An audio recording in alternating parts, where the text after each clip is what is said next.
Reka mbasuhuze abakurikiye Blessing Miracle, mbifurize amahoro y'Imana. Turacyari muri cya kiganiro cyacu ibyiringiro by'abizera. Ibyiringiro by'abizera twiyemeje kugira ngo tukugaburire, tuguhereze ibyo ugombwa, tuguhereze ibyo Imana yaduhaye. Imana yaduhaye ibintu byinshi, ntabwo twabivuga ngo tubirangize, ahubwo duhora tuvuga gace kugira ngo nawe uhabwe umugisha. Kanda subscribe kugira ngo ukomeze ubone ibiganiro byacu. Umugisha w'Imana ubane nawe. Ndashaka gusenga n'Imana, nicyo kinzanye cyonyine. Turasoma, reka nsengere muri iri jambo rimwe, itangiriro igice cya mbere guhera ku murongo wa 2. Haravuga ngo isi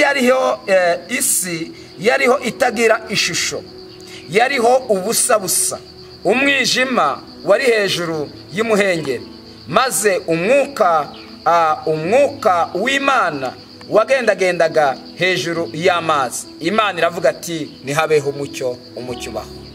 Reka mvugane nawe ko hagiye kubaho ubuzima bwawe.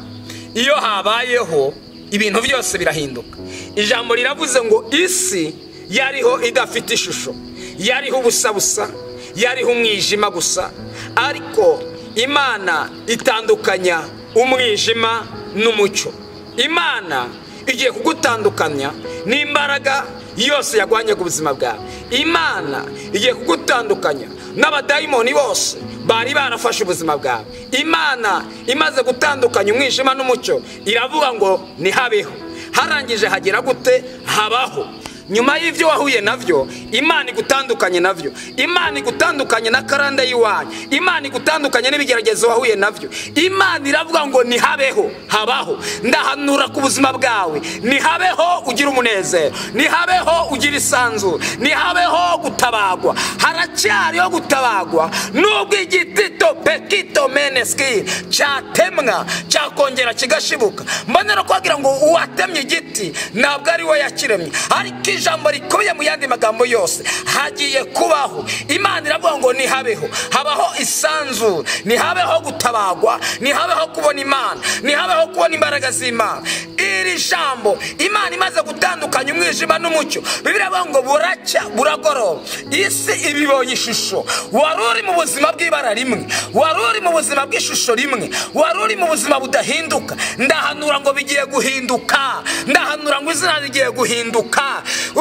Abantu barakuzi kuba muri ubwo buzima, abantu barakuzi kuba mu buzima budafatika, abantu barakuzi kuba mu buzima butariho, ariko ongera ubeho mu izina rya Yesu. Ongera wakire izindi imbaraga mu izina rya Yesu. Hirya y'ubwo buzima hari ubundi buzima. Habaho buracya buragoroba, nta joro ridacya, nta joro ridacya. Hari ijoro ryabayeho tuzi ko ritazacya, ariko uyu mwanya ryarakeye, uyu mwanya turiho, uyu mwanya turavyibushe, uyu mwanya turarya, uyu mwanya turambara. Nshuti yanjye buzacya. Reka nkusengere Imana ikuvana mu buzima bw'ibara rimwe. Data, mu izina rya Yesu ndagushimiye ko uyu muntu yarankurikiye, ko hari ubuzima bugiye kumuvaho, ko habayeho, ko hongeye kubaho, ko hongeye kubaho, ko hongeye kubaho. Wike ponta konti mala sika ando wini malatrom. Ndasenze uyu muntu yarankurikiye ko hagiye kubaho, akagira isanzure, akagira umunezero, akagira ibyishimo. Imbaraga zawe zimutabara, imbaraga zawe zimurengera. Urakoze kunyumvise mu izina rya Kristo Yesu, amen. Mana iguhe umugisha, Mana iguhe umugisha. We warudukurikiye, Yesu akwiteho. Shalom, shalom.